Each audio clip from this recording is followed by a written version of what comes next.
নমস্কার। The power of astrology Sumanta G Chowdhury আমার এই ইউটিউব চ্যানেলে আপনাদের সবাইকে স্বাগত। এখন আমি আলোচনা করব জুলাইয়ের 20 তারিখ থেকে 20শে জুলাই থেকে 31 জুলাই এই যে 12টা দিন, এই 12টা দিন ধনুরাশির জাতক জাতিকাদের কেমন যাবে এবং কি কি সাবধানতা অবলম্বন করা প্রয়োজন, এক কথায় ধনু রাশির রাশিফল নিয়ে আমি আলোচনা করব।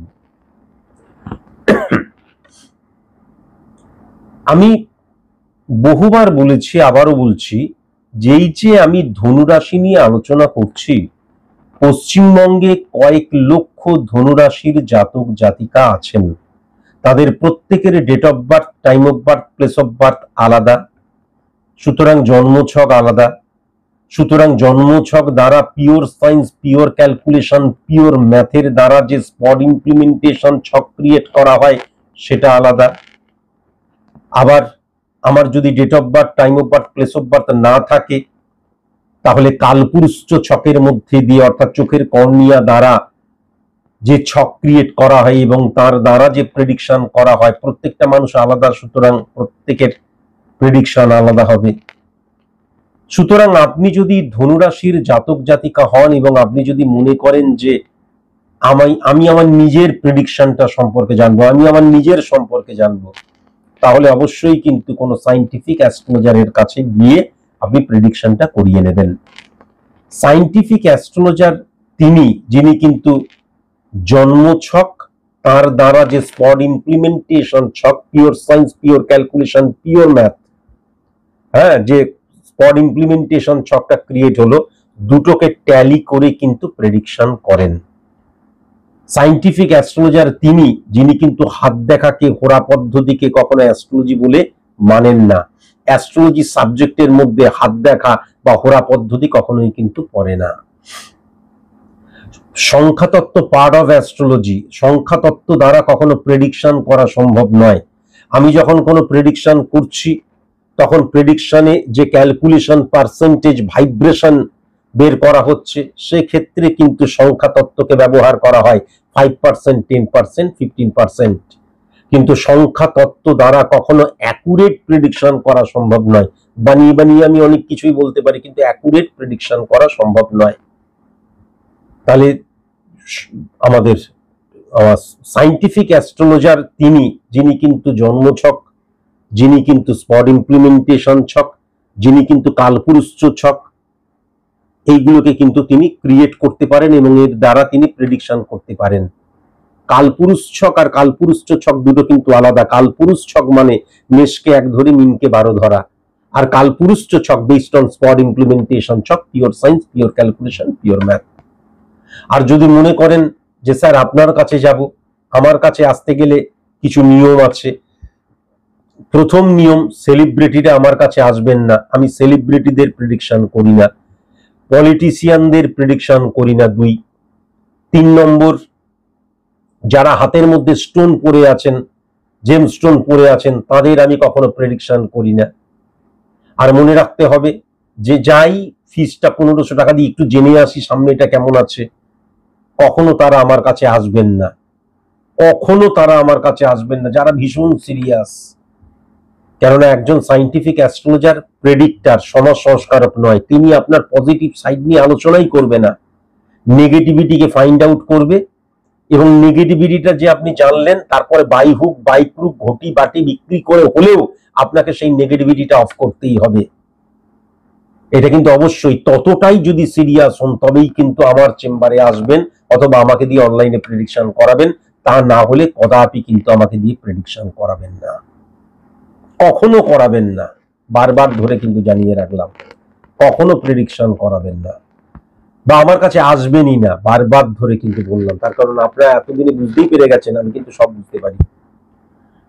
এখন ধনু রাশির যদি খুব ভালো মতন লক্ষ্য করা যায়, তাহলে ধনু রাশির ক্ষেত্রে সবচেয়ে বড় কথা এই যে লগ্ন দ্বারা যদি ক্যালকুলেশন ক্রিয়েট করা যায়, তাহলে 1 নাম্বার ঘরের অধিপতি গ্রহ কিন্তু বুধাদিত্য যোগের আন্ডারে চলে আসছে, লগ্ন দ্বারা যদি ক্যালকুলেশন ক্রিয়েট করা যায়। তাহলে 1 নাম্বার ঘর মানে হচ্ছে আমার স্থাপত্য, আমার ভিত, আমার মেরুদণ্ড, পরিকাঠামো। সেটা কিন্তু অত্যন্ত পজিটিভ ভাবে 1 2 3 4 5 6 7 7 নাম্বার ঘরকে হিট করছে। 7 নাম্বার ঘরকে হিট করছে, আবার 2:1% মধ্যে দিয়ে 6 নাম্বার ঘরকেও কিন্তু পাওয়ারফুল করে দিচ্ছে। তাহলে ধনুরাশির জাতক জাতিকাদের ক্ষেত্রে যারা সার্ভিস হোল্ডার, ধনুরাশির জাতক জাতিকাদের ক্ষেত্রে যারা তোমরা বিজনেস করছো, আলটিমেট কর্মক্ষেত্রটা কিন্তু অত্যন্ত প্রবল হয়ে রয়েছে। ধনুরাশির জাতক জাতিকাদের ক্ষেত্রে শুক্র উচ্চস্থ হয়ে রয়েছে। শুক্র মানে হচ্ছে সুখ, লাক্সারিয়াস লাইফ লিড করা। আমি যে অবস্থায় রয়েছি, দেখা যাচ্ছে যে আমার মানে ঋণগ্রস্ত হয়ে গেছি, ঋণ রয়েছে, ঋণের পিঠে ঋণ চাপছে, অর সিচুয়েশনের মধ্যে রয়েছি, তাহলে ডেফিনিট ভাবে এখান থেকে তুমি বেরিয়ে আসতে পারবে। লাক্সারিয়াস থাকা মানে, লাক্সারিয়াস লাইফ লিড করা মানে প্রত্যেকের ক্ষেত্রে একই ধরনের নয়। আমি ভিখারি, আমি জমিদার হয়ে গেলাম, কখনো সম্ভব নয়। আমার যে অর সিচুয়েশনটা চলছে সেখান থেকে আমি বেরিয়ে আসতে পারছি, সেখান থেকে আমি বেরিয়ে আসবো, এটা কিন্তু পরিষ্কার লক্ষ্য করা যাচ্ছে। আবার যদি খুব ভালো মতন দেখা যায় তাহলে সেকেন্ড হাউস কিন্তু শুক্র দ্বারাই প্রভাবিত হয়ে যাচ্ছে। হ্যাঁ, আবার যদি খুব ভালো 2 3 4 5 6 7 8 9, আবার 9 নাম্বার ঘরটাও কিন্তু শুক্রের দ্বারা প্রভাবিত হয়ে যাচ্ছে। তাহলে অর্থনৈতিক জায়গাটা কিন্তু প্রচন্ড ভালো, সোর্স অফ ইনকাম, একাধিক সোর্স অফ ইনকামের জায়গাটাও লক্ষ্য করা যাচ্ছে। হ্যাঁ, সেকেন্ড হাউস দ্বারা কিন্তু সঞ্চয়ের জায়গাটাও লক্ষ্য করা যাচ্ছে। সেকেন্ড হাউস দ্বারা কিন্তু দৃষ্টিভঙ্গির জায়গাটাকে বোঝা যায়। সেকেন্ড হাউস দ্বারা কিন্তু মুখনিসৃত বাণীর জায়গাটাও কেউ বোঝা যায়, আমি কিভাবে কথা বলছি। সমস্ত কিছুর মধ্যে প্রফেশনালিজম থাকবে। কেন না, ভালো থাকার জন্য, সুখে থাকার জন্য, সফল হওয়ার জন্য যে দৃষ্টিভঙ্গির প্রয়োজন, সেই দৃষ্টিভঙ্গি কিন্তু আমার থাকবে। আমি যদি ধনুরাশির জাতক জাতিকা হই, আমি মুখ দিয়ে যে কথাগুলো বলবো মানুষকে মানুষ আকর্ষিত হবে। শুক্রের অবস্থান, সুতরাং সবসময় যে আমি একদম পোলাইট বা সঠিক কথা বা সুস্থ কথা বলছি তা নয়। মানুষ যেটা পছন্দ করে, সো প্রফেশনাল অ্যাক্টিভিটিস, বিহেভিয়ার আমি কিন্তু ধনুরাশির জাতক জাতিকাদের মধ্যে লক্ষ্য করতে পারছি। বাট আবার যদি লক্ষ্য করা যায় উচ্চস্থ শুক্র, আবার উচ্চস্থ শুক্রের ঘরে কিন্তু মঙ্গল দৃষ্টিপাত করছে। সুতরাং সোর্স অফ ইনকামের জায়গাটা একাধিক বারবার ধরে বললাম, সেক্ষেত্রে ফাটকা রিলেটেড জায়গাটাও আমি লক্ষ্য করতে পারছি। অকস্মাৎ ফাটকা থেকে প্রচুর ইনকাম হওয়ার জায়গাটা লক্ষ্য করতে পারছি। যখন আমি পাবো তখন আমার খুব ভালো লাগবে, আরে বাস ইনকাম হচ্ছে, ইনকাম হচ্ছে। কিন্তু ফাটকাকে যখন আমি বিশ্বাস করতে শুরু করব, হ্যাঁ, এবং সেটা যখন আমার সোর্স অফ ইনকামের একটা স্তম্ভ হয়ে যাবে, তারপর যখন এই অবস্থানটা টলে যাবে বা চেঞ্জ হয়ে যাবে, তখন কিন্তু আমার ডিক্রিজ অবস্থাটাকে আমি আর রোধ করতে পারবো না। তাই বারবার ধরে বলছি, ফাটকা জায়গাটাকে কোনো মতে বিশ্বাস করা যাবে না। ফাটকা জায়গাটাকে যতটা সম্ভব এড়িয়ে চলাটা ভালো। কেননা ফাটকা রিলেটেড জায়গা থেকে প্রচুর অর্থ ইনকামের জায়গাও কিন্তু ধনুরাশির জাতক জাতিকাদের মধ্যে লক্ষ্য করা যাচ্ছে। কিন্তু সেক্ষেত্রে স্যাটিসফাই হয়ে যাবার জায়গাটাও কিন্তু লক্ষ্য করা যাচ্ছে। কিন্তু সেক্ষেত্রে যেটা লক্ষ্য করা যাচ্ছে, ভুল পথে চলে যাওয়া। আবার যদি খুব ভালো মতন চন্দ্রের জায়গাটায় লক্ষ্য করা যায়, তাহলে কেতু উচ্চস্থ হয়ে বসে রয়েছে, কেননা চন্দ্র তো উচ্চস্থ। আবার যদি খুব ভালো মতন যদি দেখা যায়, তাহলে সেখানে বৃহস্পতি বসে রয়েছে। তাহলে একটা কথা অবশ্যই মাথায় রাখার প্রয়োজন আছে, যে বৃহস্পতি মানে হচ্ছে আমার ভেতরের যে জ্ঞান, আমার ভেতরের যে জ্ঞান, সেই জ্ঞানটার দ্বারা যদি আমি সফলতা লাভ করি, সফলতাকে হাসিল করি, তাহলে আমি স্যাটিসফাই হতে পারবো। কিন্তু আমি যদি আমার ভেতরের জ্ঞান ছাড়াও শর্টাং বা চটজলদি সফলতার জন্য অন্য কোনো পথ অবলম্বন করি, তাহলে সেক্ষেত্রে কিন্তু আমি ততটা সিকিউর জোনে থাকবো না। এটা কিন্তু পরিষ্কার লক্ষ্য করা যাচ্ছে। শনি এবং রাহুর অবস্থান কেন শ্রাপিত দোষ সৃষ্টি করে? শনি এবং রাহু মানে কি নেগেটিভ? শনি উচ্চস্থ হয়ে রয়েছে, সুতরাং এই ক্ষেত্রে শ্রাপিত দোষ হচ্ছে না। কিন্তু মনে রাখা দরকার, শনি ডিসিপ্লিনের কারকতা। মনে রাখা দরকার যে শনি কিন্তু নিয়মানুবর্তিতা, শনি কিন্তু বাস্তববোধ, ডেডিকেশন, ডিভোশন, ডিটারমিনেশন এবং ওই যে বললাম ডিসিপ্লিনের কথা, কঠোর পরিশ্রমের কথা, কর্মচারীদের সাথে সুসম্পর্কের কথা। আর রাহু মানে হচ্ছে ইনক্রিজ করা। এইগুলোকে সে বিশ্বাস করবে ধনুরাশির জাতক জাতিকারা, এবং এইগুলোকে মেনেও চলবে। কিন্তু এইগুলো ইনক্রিজ করা, এবং রাহু কিন্তু আমাদের রিপ্রেজেন্ট করে, বারবার ধরে মাথায় রাখার প্রয়োজন আছে ইলিউশন, আবেগ, ইমোশনকে। তাহলে কি হয়ে যাবে, আমার ইলিউশন, আমার আবেগ, আমার ইমোশন অনেক সময় ইলিউশনে আক্রান্ত হয়ে আমি যে অর্থটা ইনকাম করছি, এত অর্থ, এই অর্থ দ্বারা আরো অর্থ ইনকাম করব, এই ইলিউশনে আক্রান্ত হয়ে যুক্তিটাকে ভুলভাবে ইমপ্লিমেন্ট করব। কেবল পরিশ্রম করলেই তো সফল হওয়া যায় না, বুদ্ধি দিয়ে খেলতে হবে। বুদ্ধি দিয়ে খেলতে গিয়ে এমন করলাম যে দেখা গেল যতটুকু পেয়েছিলাম সেটাও হারিয়ে ফেললাম। বা আমি যদি কেবল এই 12টা দিন বলে নয়, পরবর্তী মাসেও আমি দেখতে পাচ্ছি যে ফাটকা থেকে প্রচুর ইনকাম আসবে এবং আমি সমৃদ্ধ হব, ধনুরাশির জাতক জাতিকা। কিন্তু আবার বলছি, সমৃদ্ধ তো হচ্ছে, কিন্তু এই যে গ্রহের অবস্থান, এটা তো আর সারাক্ষণ ধরে থাকবে না, এটা যখনই চেঞ্জ হয়ে যাবে, যখনই সেই ফাটকা থেকে আমি আর সেরকম ভাবে কিছু পাওয়ার নেই। আমি তো যখন 10 টাকা দিয়ে 20 টাকা পেয়েছি, আমার তো লোভ হয়েছে, এবার 50 টাকা দিয়েছি, 100 টাকা পেয়েছি, এবার 1000 টাকা দিয়েছি, 5000 টাকা পেয়েছি, এবার 5000 টাকা দিয়েছি, 50,000 টাকা পেয়েছি, এবার আমি 50,000 টাকা দিয়ে দিলাম, দেখা গেল ভোগে চলে গেল। 5 লাখ টাকা দিয়ে দিলাম, ভোগে চলে গেল। 5 কোটি টাকা দিয়ে দিলাম, ভোগে চলে গেল। বুঝাতে পারছি? আমি যখন দিচ্ছি পাচ্ছি, যত পাচ্ছি তত তো লোভটা ইনক্রিজ করছে। তাই জন্যই কিন্তু শনির যে অবস্থান, লিগ্যাল অ্যাক্টিভিটিস, কঠোর কঠিন পরিশ্রমকে বিশ্বাস করা, সেই জায়গাটা থেকে সরে আসার জায়গা ধনুরাশির জাতক জাতিকাদের ক্ষেত্রে লক্ষ্য করা যাচ্ছে। বলছি কেন, ভালোর জন্য। যদি নর্মালি নেক্সট 12টা দিন সম্পর্কে 20 তারিখ থেকে 31 তারিখ পর্যন্ত বলতে হতো, তাহলে বলতাম ও দারুণ। কিন্তু 20 তারিখ থেকে 31 তারিখের পর, তারপরেও হয়তো কয়েক মাস দারুণ দারুণ, তারপর যখন পড়বে তখন ধনুরাশির ভয়ঙ্কর অবস্থা, বাঁচাও বাঁচাও, কে আছে কোথায়, বাঁচাও। যদিও আমি এটা সার্বিক মতে আলোচনা করছি, মনে রাখা দরকার আছে। আমি একটুখানি দেখে নি ছকটা, 1 2 3 4 5 6 7।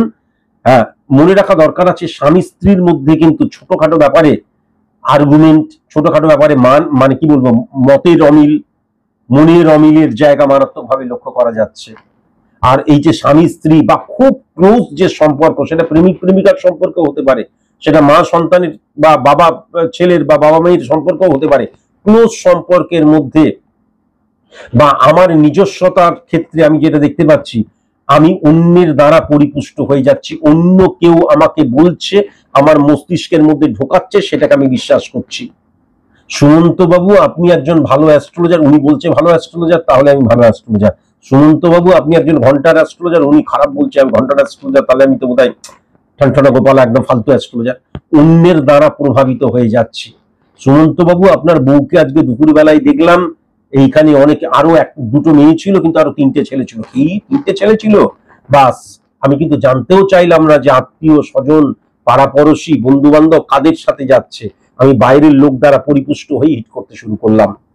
বন্ধুত্বের জায়গা খুব একটা পজিটিভ লক্ষ্য করা যাচ্ছে না। বিশেষ করে আমার ব্যক্তিগত জীবনের সিদ্ধান্তের ক্ষেত্রে বন্ধুরা যেন কখনো হস্তক্ষেপ না করে। কখনো মনে রাখা প্রয়োজন আছে, প্রত্যেকটা বাড়িতেই কিন্তু ফ্যামিলি ফ্রেন্ড হয়। এই ফ্যামিলি ফ্রেন্ড থেকে গুপ্ত শত্রুতার জায়গা আমি লক্ষ্য করতে পারছি। আইডেন্টিটি ক্রাইসিসের জায়গা লক্ষ্য করতে পারছি। আমি খাসির মাংস খাই না, আমি ডিম খাই না, অ্যালার্জি হয়, বাড়িতে কেউ এগুলো খেতে পারবে না, এগুলো হয় নাকি কখনো? অহেতুক সন্দেহ করার জায়গাটা লক্ষ্য করা যাচ্ছে। স্বেচ্ছাচারিতার জায়গাটা লক্ষ্য করে, স্বেচ্ছাচার। আমি বাড়িতে একমাত্র ইনকাম করি, আমি যখন খুশি আসবো, বেশি কথা বলবে না, মাল খেয়ে আসবো, মদ খেয়ে আসবো, গাঁজা খেয়ে আসবো, বেশ করবো, তোমাদেরকে তো খারাপ রাখিনি, এই ধরনের নেগেটিভ যুক্তি দিতে আরম্ভ করবে।